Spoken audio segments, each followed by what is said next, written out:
tell us a little bit about the questions that occupy you today, with respect to your thesis, and kind of give us a little intro into what's on your mind. What questions are you battling with? What interests me, so some of the issues that I've been dealing with in my research is the development of Jewish identity throughout the ages, from pre-biblical or biblical all the way to our days.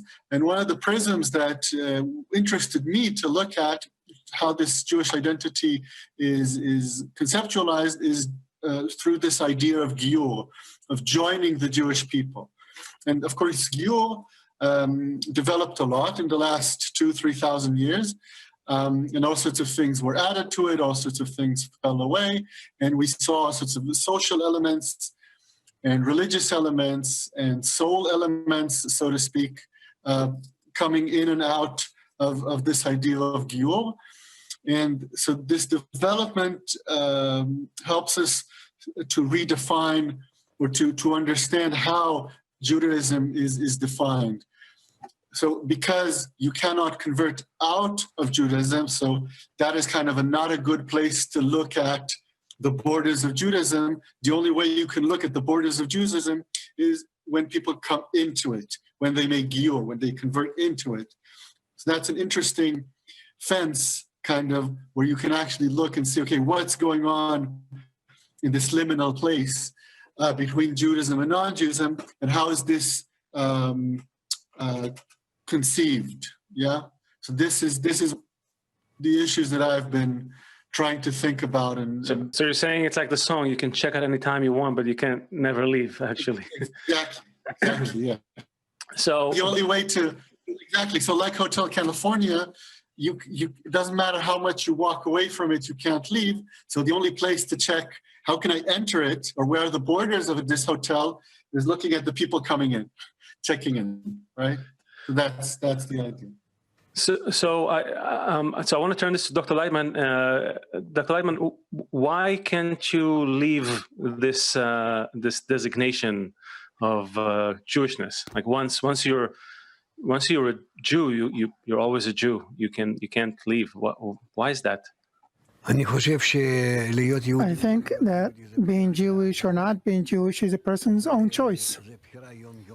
It is a daily choice. A Jew is one who is Yehudi, united with those who want to be Yehudim, united among them. In other words, Jews, yes, connected among themselves and connected with the upper force.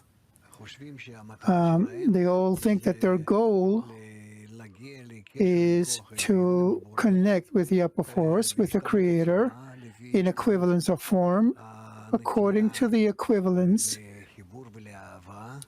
with the inclination to connection and love.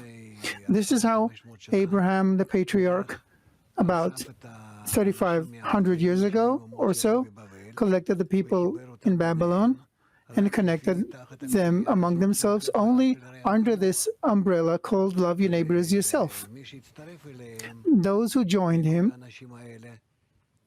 Abraham's assembly, which he gathered from the 70 nations of the world that were in Babylon, he called them Jews, from the word Yehud, united, because they were united among them in order to reveal the upper force, the force of love. So it would be among them, because love covers all transgressions, all crimes. They were all selfish, but they tried to unite above the selfishness, and that's how they found the force of love. And that force they called Elohim, God, or Havaya, etc. And that group, which afterwards went through the exile in Egypt, the exodus from Egypt, and everything we know from the Torah, etc. So that group is called the Jewish people. But the definition of a Yehudi, a Jew, is one who is willing to unite with other people without any relation to nationalities. Because initially, Jews had no nationality. It is a people that is not one of the nations. And it is united. Each person in the nation is united to like-minded people in order to find the common force between them, the force of connection and love. According to the motto, love will cover all the crimes, meaning all the differences. And that's how they come to a connection of love between them. This is called the Jew. Anyone can come into this, can enter it, but coming out of it, according to the definition of Jewishness, anyone can come out of it as well, can leave it. So basically, it is a group that exists very freely. It can be, they can be connected among them or not connected among them. Throughout history, we were connected among us, more or less.